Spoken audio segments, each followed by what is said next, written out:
Let me just do so while you're doing that, I'll just do a quick intro. Although I'm not teaching tonight's class and I don't know it from the inside out, I did take a look at the material for today's class, and I loved it. And I hope I mentioned before to a few people that were on early that as soon as I started reading the Proverbs, the Yiddish wisdom, I stopped myself because I wanted to hear it in the context of tonight's class because it looked so rich.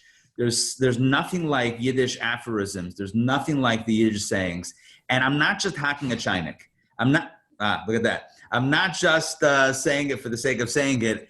Yiddish is so rich. It's so beautiful. It's so colorful, and it's so deep. It's also very scathing. I don't know if we're going to get to that in this course, but some Yiddish, I'm just going to say, Yiddish curses are really brutal. I mean, maybe that's Professor Udel, can we work that in maybe to one of the sessions? And only in a good way, but maybe for just some humor. Right, I'll see what I can do. See what you can do, because tonight's going to be the wisdom and the Proverbs, and maybe another time it's how to insult someone in a foreign language and get away with it. I don't know that that's a good thing. I'm just saying that could be a thing. Anyway, if you're ready, I'm going to turn the mic over to you, and let's get rolling. Okay, excellent. And I anticipate that there will be some latecomers who need to be assigned to breakout rooms, but we can accommodate that as it happens, I think. So, yes, last week we started with Lomer sich bekennen, let's get to know each other.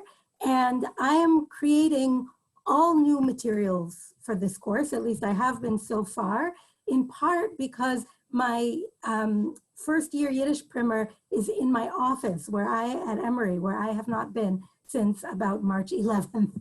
So I think I can go back to my office, and I'm planning that perhaps in the next week or so I will, and I'll retrieve the book and then I'll have something else to use. But for now, I've been creating new materials, and I learned the valuable lesson that it would be helpful to have the Yiddish, the transliteration of the Yiddish, and the English all in the same place. So that is what I've done for this week and what I will be doing going forward. So last week we had these initial getting to know you questions, such as, Wie heißt du? Right? What's your name? Wie heißt du auf Yiddish? And I spoke to a number of you after class about what your Yiddish names are or might be, or what you might choose them to be. Wo wohnst du? Where do you live? Der Tate lebt noch? Is your father still living? Wie heißt What is his name? Wie hat geheißen? What was his name? Der Mama lebt noch? Wie heißt sie? Wie hat sie geheißen? So is your mom still alive? What is her name? What was her name? Von wannen stammt die Mishpoche? And we talked about how stammen, this verb, is a cognate of the word stem. And so the image is of your family being a tree or a plant or something organic that is rooted somewhere. And we're asking, where does your family come from? Where is your family rooted? Zaidy hat geredet Yiddish? Now in Yiddish, we have a word for the parental unit, which is Tate Mame, and we have a word for the grandparental unit, which is Zaidy. So did your Zaidy speak Yiddish? Zaidy hat geredet Yiddish? And then finally, in recognition of the fact that we have learners of all different ages and generations, hast du Kinder? Do you have children? Eneklach? Grandchildren? Wo wohnen sie? Where do they live? Right?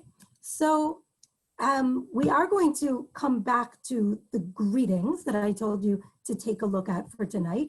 But first I want to go to the new sheet that was distributed, which has the conjugation of the verb wohnen, to live or to dwell in a place. And the reason I'm adding those words and not just saying to live is because we have a different verb, which you also saw on that first worksheet, that has to do with the state of being alive, as opposed to the state of being no longer alive or not yet born, right? And that verb is leben.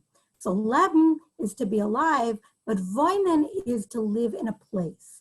So I thought that would be a very useful, kind of high frequency verb with which we could learn conjugations of a regular verb in the present tense. In other words, we know that there's such a thing as an irregular verb, and that those can be very important in a language, like the verbs to be in English or to have. Those are very irregular verbs in both English and Yiddish. We're not talking about those right now. We'll work our way up to the irregular verbs. That might have to be an additional course that we run at some point. But for now, we're just talking about regular verbs. And we're going to learn the conjugations tonight using the example of voinen. And then we're going to have an additional way to practice them next week. So as we learn the verb conjugations, we're also going to learn the personal pronouns that go with them, the I, you, he, she, etc. So looking at your new sheet that should have come to you today, Rabbi Solish, sometime before class? Yes, yeah, it was sent out. It was sent out by email this morning. If you did not receive it, private message me now, and I'll try my best to email it to you. But everyone should have it, and please open it up if you do. Okay. And I know that Giovanna is going to need one if you can, and if you have the, if you have a link to it and can put it in the chat, that would be great. I don't know whether it's in a form that can be chatted, but okay. So I, first person singular, ich, and the way that we conjugate the first person singular in Yiddish, the regular verb, is that we don't, meaning it takes the base form of the verb, the most basic form of the verb to live, to reside, is wohn, ich wohn. Okay, that's I live. Ich wohn in Atlanta. Okay. Now, can I victimize some of the people in class and call on you? Marsha, wo wohnst du?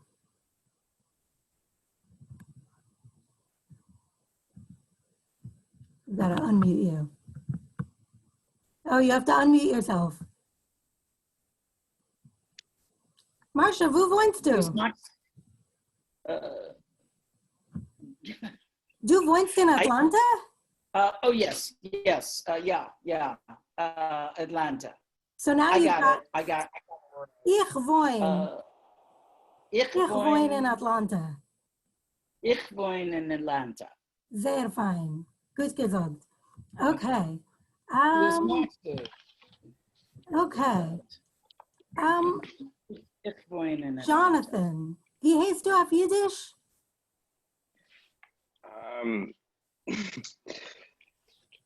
Nathaniel. Nathaniel, good. Okay, Nathaniel, wo wohnst du? Wohnst du in New York?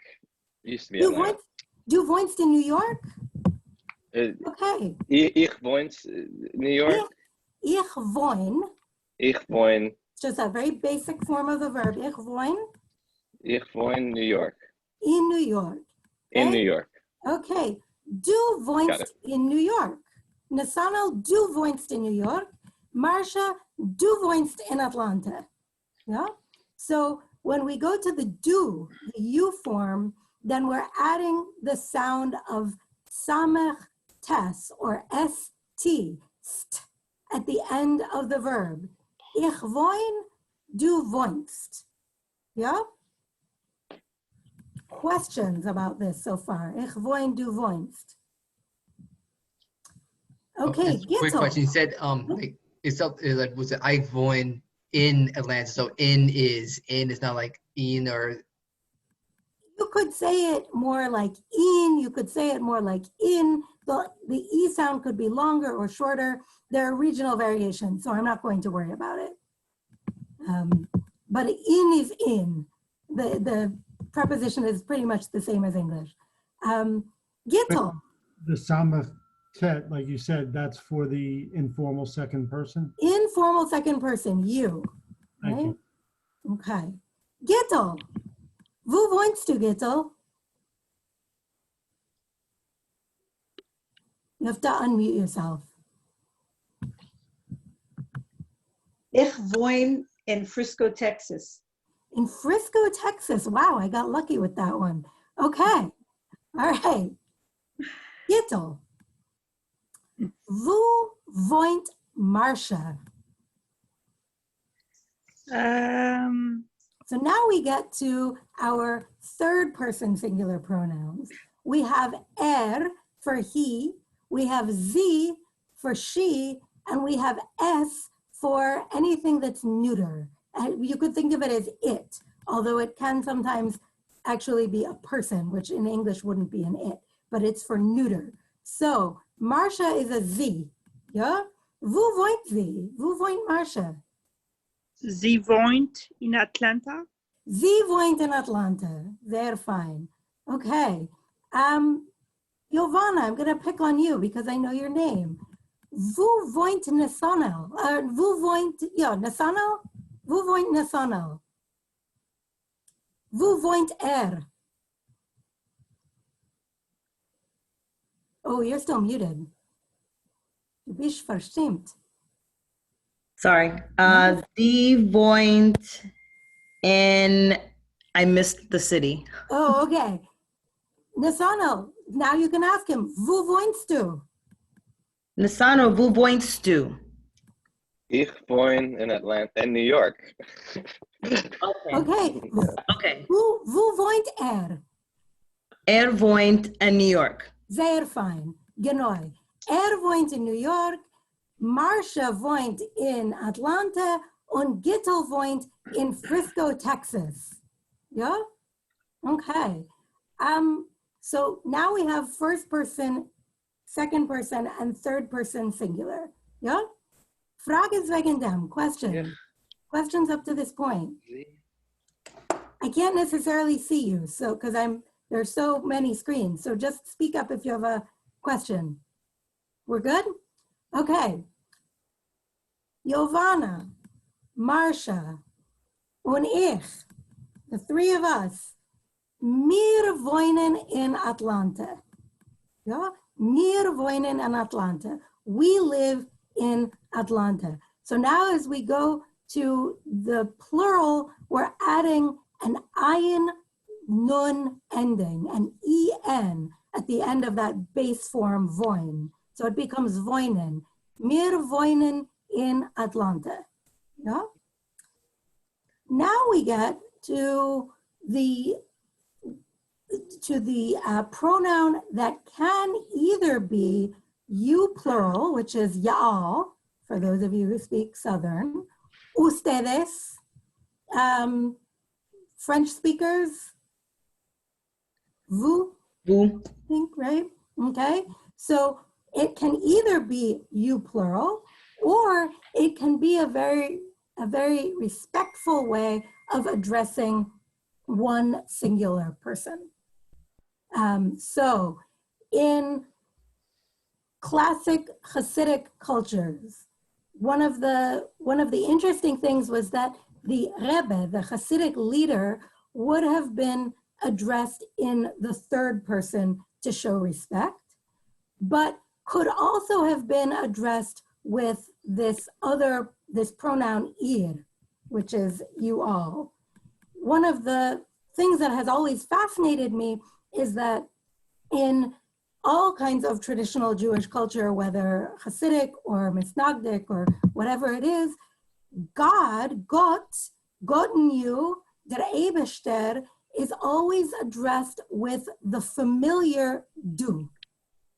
So in a certain way, there was more formality in addressing human religious leadership than there was in addressing God. There was always a sense of God's immediacy and familiarity, so that God would have been du, tate, you, father, etc. All right. Miriam, Yes, question. Mhm. In the you, is this like ata'at or atematen? Is it masculine and feminine or no?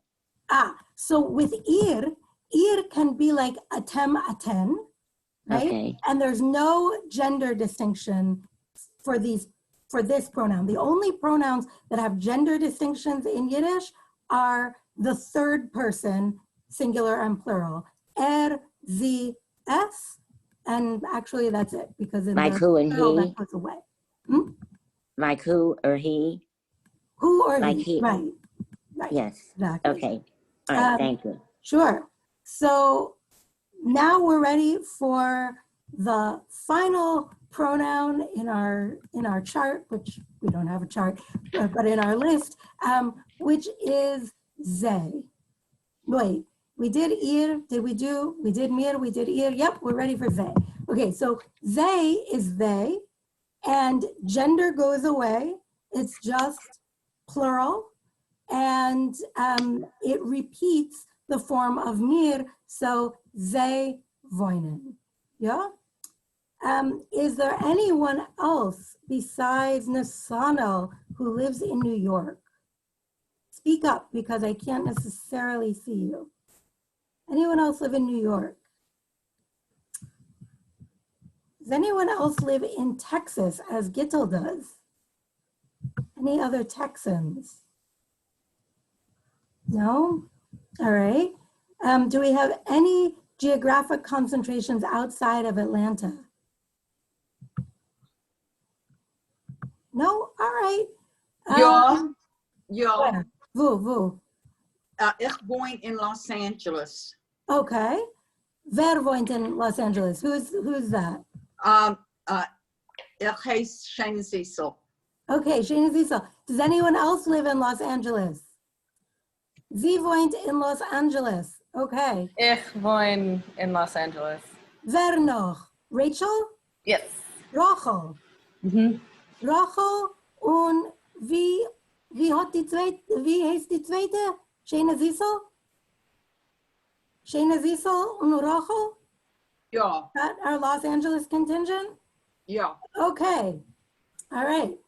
So now I'm going to call on Jay Rosenheck. Wo wohnen Sie? Shana Zisel und Rachel. Wo wohnen Sie? Let's see. They wohnen in Los Angeles. Sie wohnen in Los Angeles. Sehr fein. Stan Pollock. Wo wohnen wir? Ihr wohnt in Atlanta? Ich wohne in Dunwoody. Okay, fine. Das heißt Atlanta. For our purposes, das ist Atlanta. Wo wohnen wir? Ihr und ich, mir. Wo wohnen wir? Where do we live, is that what you're saying? Ja, You and me? ja.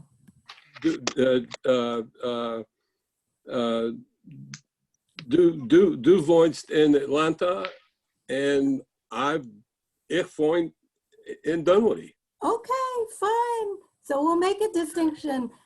Ich wollte gesagt, I would say, wir wohnen in Atlanta. But okay, du wohnst in Dunwoody und ich wohne in Atlanta. Metro, what's the word for metro? Okay, in Grasserstadt, in the greater city of Atlanta, the greater metro, that's the Grasserstadt. Okay, very good. So any questions about these pronouns or about how we're conjugating the verb wohnen? Not at this time? Okay, so now I want to do one other thing before we... I'm sorry. Yeah. Oh, sorry. So I was just wondering if there's any kind of linguistic connection between wohnen and leben, to be alive and to live in a place. They're just totally separate verbs as far as I know. So there's no connection or. I don't think that there's any sort of an etymological connection. I think if anything, English is the sort of odd man out that we use one verb to cover both of those very different meanings. Yeah. To clarify, it's more of like one means to live, like be alive, and the other one means kind of to dwell or inhabit. Right. And it just happens to be that in English, colloquially, we say live for both of those things, but they're really very different conceptually. So, okay. So the one other thing that I want to do before we go to breakout rooms is I want to go back to that first sheet with Lomer sich begrüßen. Let's get acquainted, the second part of that first sheet. Okay. Do you see these questions? Was hört sich? It's literally, for those of you who speak Hebrew, ma nishma, what is heard? What's going on? What's happening? How are you, in the sense of what new thing is being heard? As opposed to was machst du? Literally, what are you making? But idiomatically, it means how are you? How are you doing? And a variant of that you'll often hear is was macht a Yid? Literally, how is a Jew doing? Now, that is not an expression that's used exclusively with Jews to the exclusion of other people, but rather the kind of underlying baseline assumption is that Yiddish is an insider language that's spoken among Jews, and that one's interlocutor, one's conversation partner in any sort of a Yiddish conversation is kind of automatically assumed to be Jewish. Now, that's not to say that everybody who's ever spoken Yiddish fluently has been Jewish. There are a lot of interesting sort of population pockets and historical situations that have given rise to the phenomenon of non-Jews speaking Yiddish. But we still have this linguistic fossil of was macht a Yid to just mean, how are you? All right. And then what are the answers? There are infinite numbers of potential answers, but I gave you a variety for different moods you might be experiencing. So one is just Gott sei Danken, right? Thank God, thank God. Implication, I'm doing fine, I'm healthy, thank God all is in order. Another one, when you're a little less enthusiastic, things are fine, okay. Nishkoshe, literally not bad, not difficult. From nish kashe, it's not too bad. Okay, nishkoshe. In a similar spirit, you might say, no, ich leb, I'm still alive, I'm keeping on, right? Now, if you are, say, parenting during a pandemic while trying to work from home, or experiencing massive trauma because of things going on politically, you might really not have the bandwidth. You might not want to pretend you're fine, in which case you might confess very openly, ich bin ausgemutscht. I'm exhausted, right? There are a lot of things that could prompt you to say, ich bin ausgemutscht, right? I am just flat out. But if somebody asks you, was hört sich, and you don't really feel like getting into how you're doing, and you don't really want to give a very specific answer, but you want to let them know that you're in a sort of good-natured conversation with them, then a good classic answer to was hört sich is the nonsense rhyme, de Bubby hört sich. Literally, grandma's having a birthday, meaning the world turns, nothing else is new. Was hört sich? De Bubby hört sich. Bubby's having a birthday, right? So those are the variety that I gave you. Now, what I want you to do in the breakout rooms, and tonight we're going to be very strict about the time because I want to get to these proverbs that are on your new sheet. So we're going to take 10 minutes, and it's going to end up being until 8:42 in the breakout rooms. I want you to find out in Yiddish where everybody is from, or where, sorry, not where they're from, where everybody lives, wo wohnst du, ich wohne in, and then to be able to talk about where other people live, wohnt, sie wohnt in, practice that a little bit. And what you might want to do before that is find out, take the temperature of your group, how is everybody doing, right? Was hört sich? Was machst du? So we have these breakout rooms And if you came in late, you will be assigned to one very quickly. And I'm going to open the rooms now. Hold on, before you do that, okay. Yeah.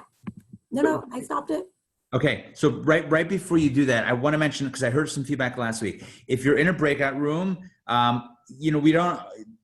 Some people keep their cameras off or on or whatever. If you're in a breakout room, it's very helpful if your camera could be on, because that way the others in the room, it's more of a private setting, they can see you. If it can't be on for whatever reason, make sure at least to turn your mic on so you can interact. If you need the handouts so that you can follow these scripts and learn it, I posted them, or they were posted. Jonathan and I posted this week's handout and last week's. Check the group chat. The PDFs are there. If you don't have them in your email, you can download or open them directly from the chat. Okay, that's it. Okay, great.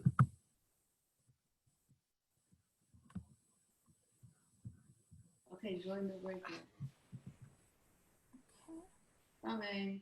So the breakout room should be populating. Let's see.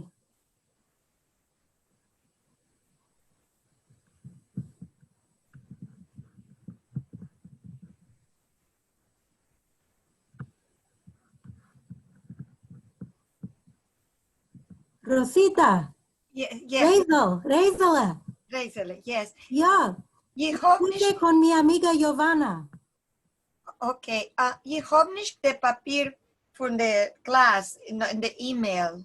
Oh. Ich weiß nicht, zu kriegen von der Chat zu Ja. my E-Mail. Ich geschrieben da in Chat. Ja. Aber ich darf haben mein Papier, so ich kann reden, ich kann lernen. Aha. You'll be fine with wo wohnst du? And was hält sich? Sie ist Tage Poshet. Okay. Okay, now who does not have a breakout room assigned to them? Judy, do you need a breakout room? You're muted.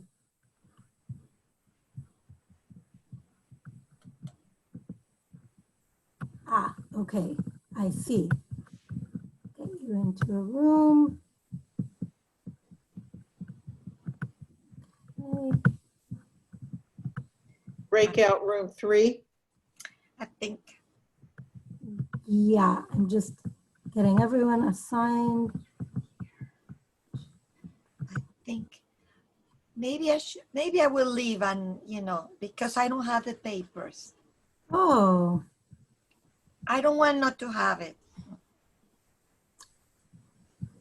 Okay, maybe there's a way that we can share our screen with you. Let me see if I can. Yeah. Sorry. No, that's okay. Let me try to find it on this computer and then share my screen. That's probably. Okay. And actually, I don't have anybody in the group, so. Wait, no, because you're invited. Let me see which breakout room. Were you assigned to one, Rosita? With who? Rachel? Who? Well, I know that Donna wanted to be with me, but. Oh, okay. I put you with my friend Giovanna because she also speaks Spanish. Oh, good. So I put you in breakout room 3. I'll be in there in a second. I'm going to try to find. But I don't have any. But I don't have a room. No, you're invited for 3. Breakout room 3. How do I do it? Oh, you see that? I see Rabbi Ari not there, Chaim Rubin, and Maurice Sokolov. Right, but it should be inviting you to. I'm gonna move you to. What did I say? Breakout room 3? Oh, no. Okay. It won't let me.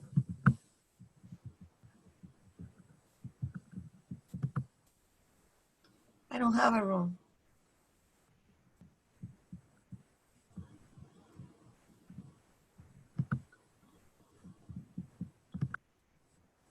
How about now?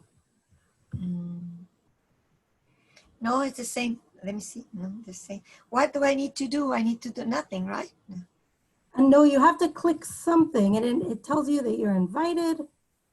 to a room. But no. Participants for, no, it's you, me, Rabbi Solish, and Chaim Rubin, it says in here. Right. And they are muted and they are black. Right, I see. Okay, so I'm going to try to get you the sheet at least. With your friend that speaks Spanish. You said, okay. If not, I'll leave. No, don't leave. Okay, wait. So we have Moment sich bekennen und begrüßen, download. Do you see in the chat? Let's see. In the chat, let me see. Right, in the bottom, where it says chat, if you open that up. Yeah. You see a PDF that says Lomer sich bekennen und begrüßen? Yeah, yeah. So double click on that and then you'll have the sheet. But what about the room? But what about the room?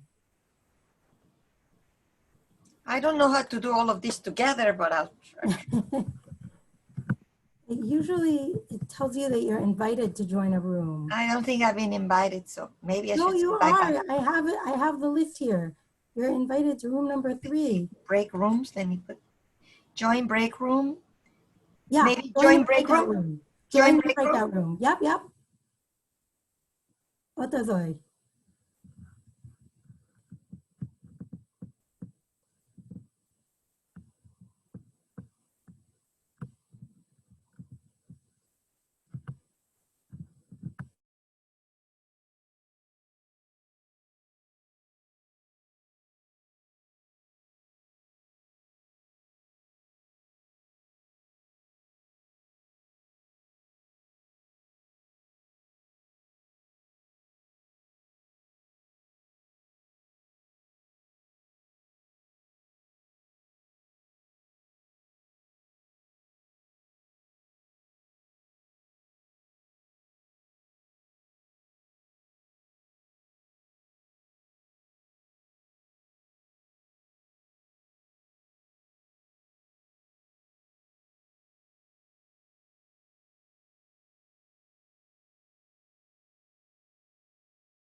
All right, I'm unmuted.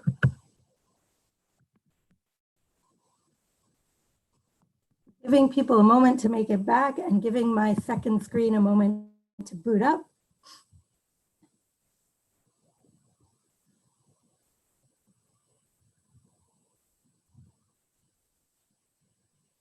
Can I ask you a question? Yes, please do. We were talking about this a little bit. We were looking at vuhestu. Mm-hmm. I mean, vuvoinstu. Vuvoinstu. Okay, and voynstu. Yeah. And then vusmachstu. Mm-hmm. makhstu. One word. Yeah. Is vusmachstu is what are you making, literally? Literally, but yeah. It's used to mean how are you? I how think. are you? Isn't that sort of a slang usage of vusmachstu? Is vusvoinstu the same kind of usage, or is there a word voynstu? So one would in principle ask vu voinst du, but what actually happens in the second person informal is that we elide the two sounds to make the ending stu. When you're asking a do, a question, vu voinstu, was machstu, was estu, what are you eating? Right? We always slide it together like that, even though in principle, it ought to be was est du, what are you eating, separated like that. But it really becomes a contraction. Thank you very much. Yeah. But the do becomes a two. Yes, which if you just think about the linguistics involved and the places of articulation, D and T frequently exchange with each other in a lot of world languages. Their place of articulation as interdental letters is very similar to each other. So do just becomes stu. Miriam, can you say was ist dein Nomen? Wie heißt du? Is it the same thing? You don't say was ist dein Nomen, no? That's kind of like in Spanish, you always say, ¿Cómo te llamas? And you wouldn't say, ¿Cómo es su nombre? Which is literally, what is your name? It's just not idiomatic to say, was ist dein Nomen? Yeah. Professor. And how, okay. I'm sorry, this is Alexander. Is this the only way that questions are formulated with inflection in the voice, or with the other Romance languages you can invert the verb and noun? So excellent question. You can absolutely invert the verb and the noun. And we also have a particle that you can place at the beginning of a yes or no sentence to indicate that it's a question. Thank you. And that is C, which you have on your sheet. Okay. Can I ask a question? Yeah. So this came up in the breakout room because I was curious about the verb going after the being reversed. So the question was, vu voins do, is that like an idiom or is that right? Vu voins do is actually good grammar. That's actually right. That's okay. The way we would say it. Yeah. All right. Thank you. Sure. Okay. So now I want to move on to some of these verbs, some of these Sprikhverter or proverbs. One that I always really like is Reden is silber, Schweigen is gold. So speech is silver, silence is golden, right? That's a really good one. Despite the principle involved, I'm going to now go on and talk for the next 15 minutes. All right, so the ones that follow are based on Shirley Kumov's work. She has a column called Words Like Arrows in Pakenträger, which is the magazine of the Yiddish Book Center.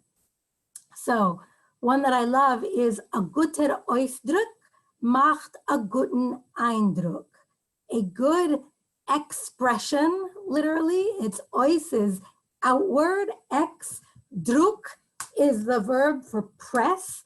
So an expression, a good expression, macht a guten Eindruck, makes a good impression. Okay? In other words, using the right word, choosing the right word makes a good impression on people. Another one about speech. I have a question. Yeah, let me take why is guter and guten, why are they different? If you're what's the difference between a fitting expression and a good impression? Such a good question. So there's no difference about Ausdruck and Eindruck. That is a function of the case. So when I teach Yiddish grammar, one of the hardest things for English speakers, particularly if they're monolingual and they don't speak another language with a case system, is to learn to distinguish between the nominative case, where the noun part of a sentence is the subject of a sentence is usually occurring or is always occurring when we talk about the subject, the accusative case, where the direct object of a sentence is occurring, and the dative case, where an indirect object is occurring.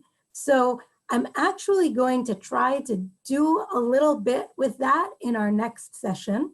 I don't expect us to be able to master it in a 4-session Taste of Yiddish course, but I will give a little bit more detail about that. And that accounts for the difference in endings that you're seeing with the adjective gut there. Thank you. Any other questions about that expression? All right. Sorry, I'm just toggling. So Miriam, do we differentiate between nominative, genitive, dative, accusative, ablative? No, we don't have all of those. For Yiddish, functionally, you really just need nominative, accusative, and dative. And there are things, we have ways of expressing possession as the genitive would, we have ways of expressing what the ablative would, but those don't occur as cases in Yiddish. So okay, thank you. If you are used to case systems, then Yiddish is relatively tame. Yeah. Okay, mach es keilig dich und spitzig, right? Make it round, keilig dich is round, und spitzig, pointy, right? Sometimes you'll hear this word spitz, which literally means a point, the peak of a mountain, the top of a tree, the highest point of something, the highest point in an abstract sense, like the climax of a novel can be described as a spitz. So that's mach es keilig und spitzig. Make it round, quick, to the point. Speak economically. When someone does not speak economically, then you might say, malt gemollen Mel. He's grinding already ground flour. So he, malt is the verb, he grinds, he is grinding. Gemollen is the past participle, ground.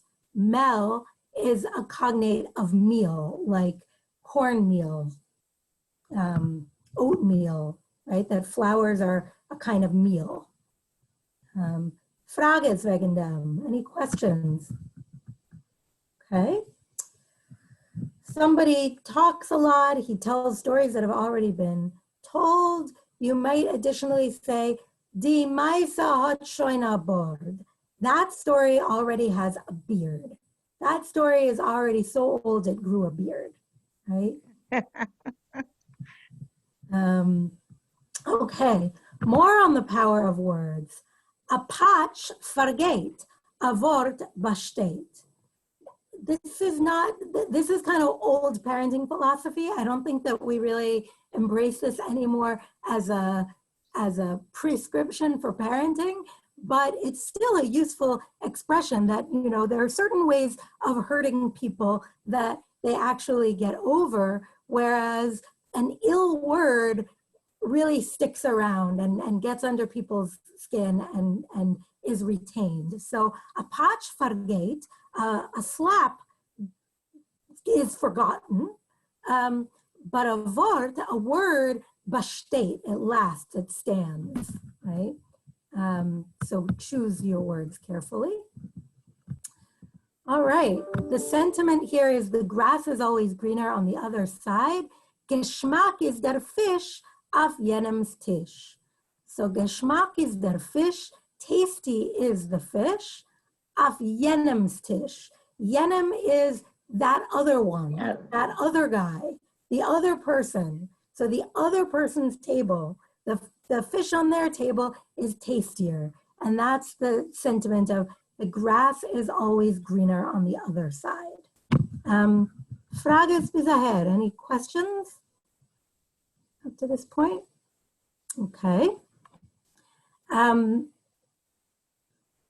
So that one obviously had to do with envy. Now we move from envy to acquisition.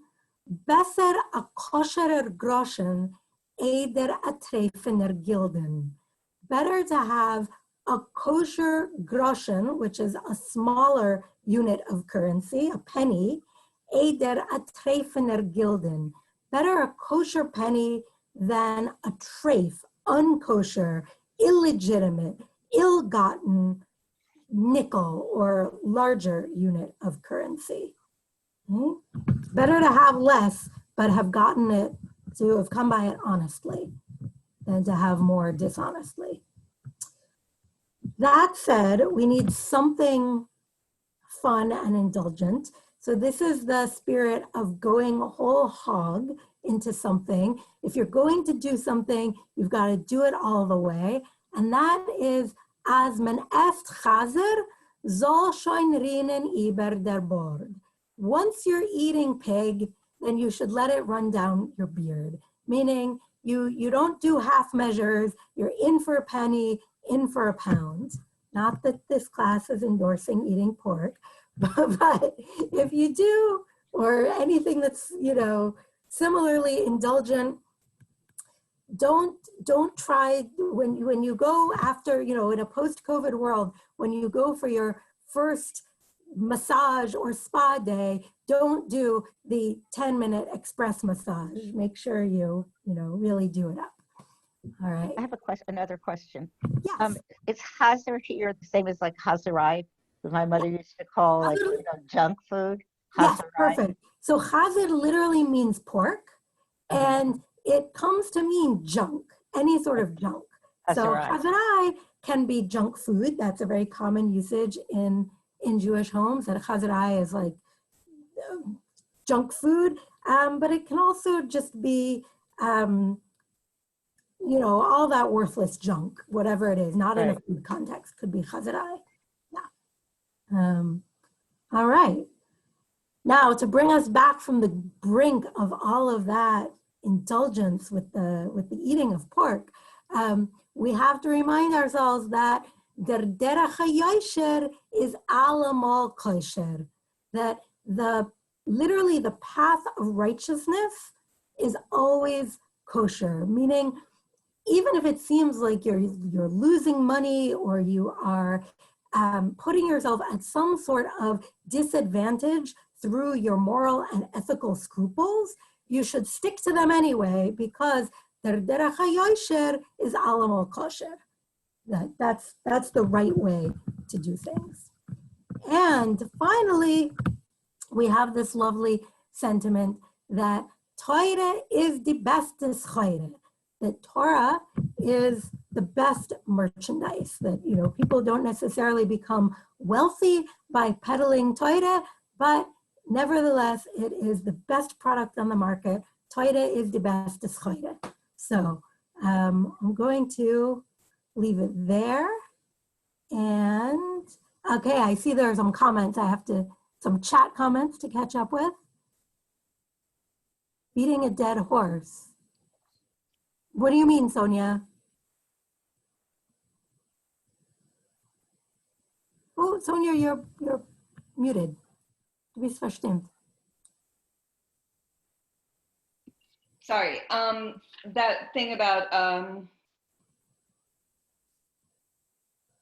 he's grinding already ground flour. Oh. Malt, gemol, and mel. Yeah. Same thing, right? Beating. Yes, exactly. Same sort of expression, beating a dead horse, right? Yeah. I Okay. mean, it's Sorry. already, but well, actually a little bit different because I think beating a dead horse means we've been over this, you're emphasizing it. Malt, gemol, and mel has more the sense of he's telling a story that everyone's heard before. He's retelling. It's pretty similar though. Yeah, but I see what you mean about this slight difference. Yeah. Noch Frages, other questions about anything that we have or have not covered? I have a question that one that came up. How do we say my? Because we were trying to say my something. Mine. Mine? Yeah, so if it's singular, it's mine. And if the thing that's being possessed is plural, it becomes mine. Can you spell for me? Mine, M-E-I-N? So I'm just going to put this in the chat to everyone. So mein Freund, my friend, meine Bücher, my books. Thank Okay, you. so mein Freund, meine Bücher. Yeah. Other questions? I have a Okay. question. Yeah. Are ir and ik always the same? So they're never the same, meaning ich is I. Right. Ich, that is I, and ir is usted or y'all. But always, unless you're using vous. Vous is where. Oh, wow. Yeah, vous is Oh, where. right. Okay, right. Vous Where do do. you I got live? that. Vous voints Yeah. do. Okay. So you So, put but- the ah. So your question, Giovanna, is vous wohnt ihr? Right? That's the vous wohnst du? Where do you live? Informal. Vous wohnt ihr? Where do you all live, or where do you? I don't know. My esteemed rabbi, where do you live? I'm thinking French vous. That Oh yeah, that vous thing will mess you up. yeah. But ir and ik are always, ir is always you and ik is always I. Yeah, ich. Ich is I. Ich. Okay. There you go. Thank you. Okay. Noch Frages, other questions? Okay. Is this about the right amount of grammar, or could you take even more grammar in subsequent weeks? More. More grammar. Okay. Some past tense. Expression. Great. Pour it on. More expressions. Yeah, more expressions. Frage. And past tense. Yeah, a Frage von Sonja. How come Ms. Fuchs and I both learned was ist dein Nomen? My Nomen is Sonia. Where was that?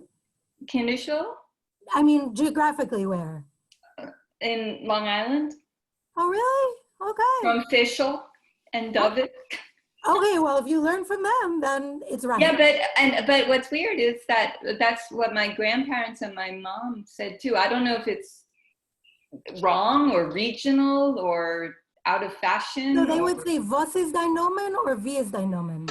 Was. Was ist dein Nomen? That sounds very formal to me, but that could have been. Well, how it back went. then we're all sitting in rows, you know. Back in Right. the- Right. Right? Yes. Yeah. But it's like ¿cuál es tu nombre in Spanish? Right. It's a very formal. Right. Interesting. Meeting someone on the street, you would say, ¿Cómo Yeah, te I- llamas? No, ¿cómo te llamas? Sí. Right. Yeah, I learned it too. I Yeah. only, because I guess it's what I only, in school, the Okay. teacher was asking, what is your name? My name is. Right. Yeah, my nomen is okay. So it's not wrong. It's just a little more formal register than what people are typically speaking. Maybe today. old Yiddish fashioned. is- I think also it's a little bit more literal, right? Yes. Was ist dein Nomen is literally My Name. name. your Yeah. name. Maybe for Yes. kids, maybe in the context of like, teaching the word, Yeah. lining up one by one. Maybe it's a theory. I'm not sure. Also, maybe because it's a cognate, it's easier to. For an English-speaking child to Right, that way, right. right. Yeah. Okay, well, thank you. Sure. Okay. Meine. I see the Meine. question. Mine. and meine both mean my. The point I'm making here is that when the thing being possessed is singular, it's mine. And when the thing being possessed is plural, it's meine. So meine Bücher are behind me, my books, plural. Mein Buch, meine Bücher. Ich will sagen, ich, nicht ich. So Poland? No, Romanian. Rumänisch, okay. I was thinking something Southern. Yeah. Yeah.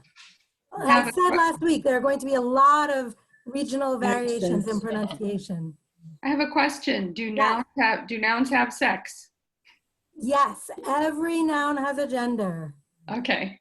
And some of them are neuter. Yeah. Yeah. And here's a fun shortcut that my friends and I who are non-native speakers often use. The diminutive, when you make a word diminutive, we'll talk about how to do that, it automatically goes to neuter. So you can get yourself out of a lot of little jams by just making everything little and cute.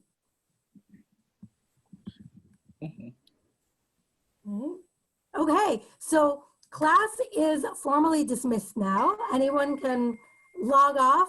I will leave the room open in case people want to stay and ask questions and schmooze, but thank you so much for coming to tonight's meeting, and I will see you next Monday night. Mirtz Hashem. Thank you.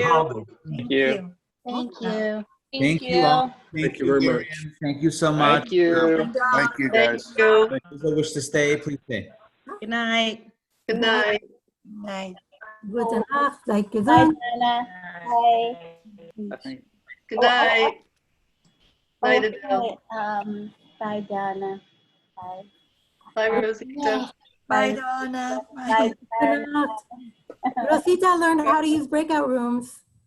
How did I eat it? You learned how to use breakout rooms. You figured No, it I out? did. Oh, Thank. Miriam, I have a question about my Jewish name. My English name is Udel, as like the singer Adele. And you told me my Jewish name would be Adel. I think it would be Adel. Oh, I didn't know how to pronounce it. Adel, like as in Edelweiss, or Yeah, exactly. Adel. Adel. Well, you know, I'm also curious about the name Adel, because wasn't like King David's mother was Nitzabet bat Adel. So who was Adel?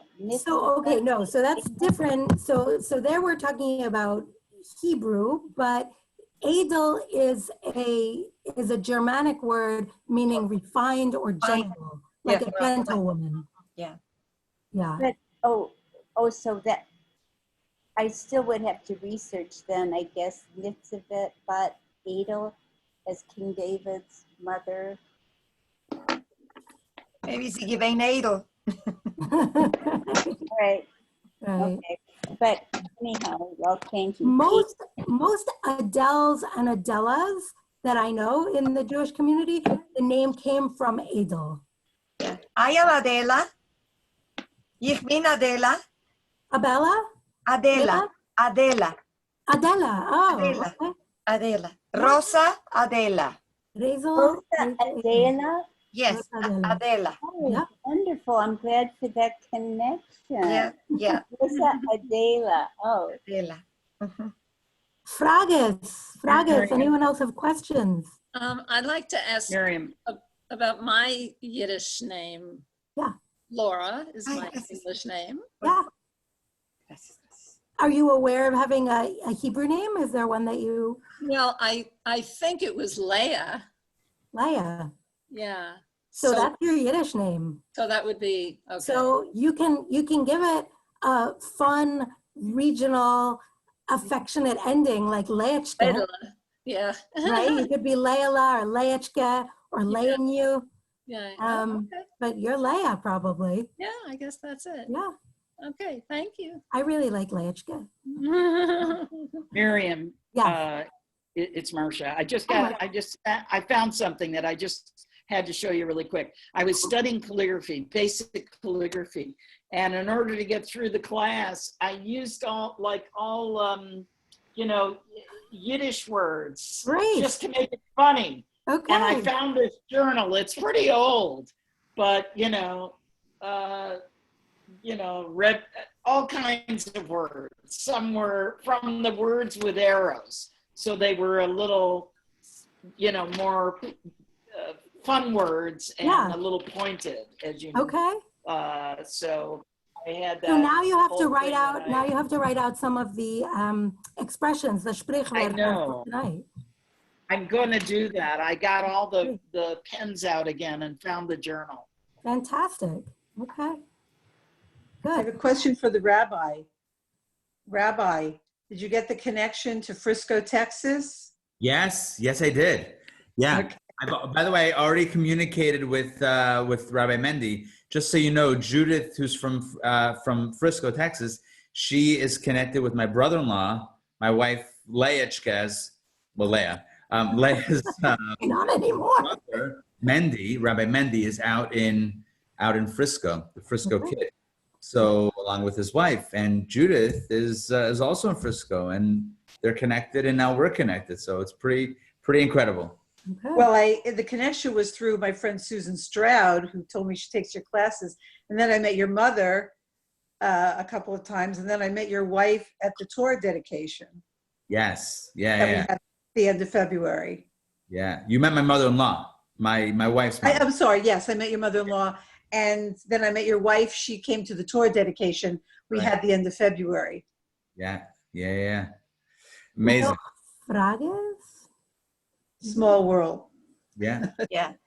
A klein chicken world, no? Ja. A Welt mit Vortlekh. A Welt mit, yeah. A Welt mit World Vortlekh. World World with little worlds. Okay. One thing that came through, somebody emailed me a few minutes ago asking if there is an online Yiddish dictionary. There is. That we could perhaps. Is that the link that you sent me that I sent out, or was that not?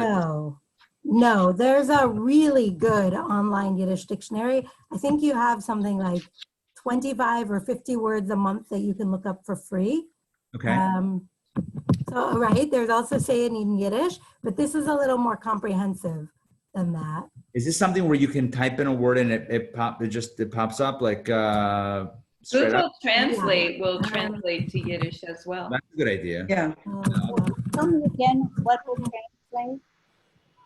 Google. So it's Google Translate. .org. No, don't use Google for Yiddish, please. I found that it's fairly accurate from, if for a word, maybe not for a whole paragraph. For a single word.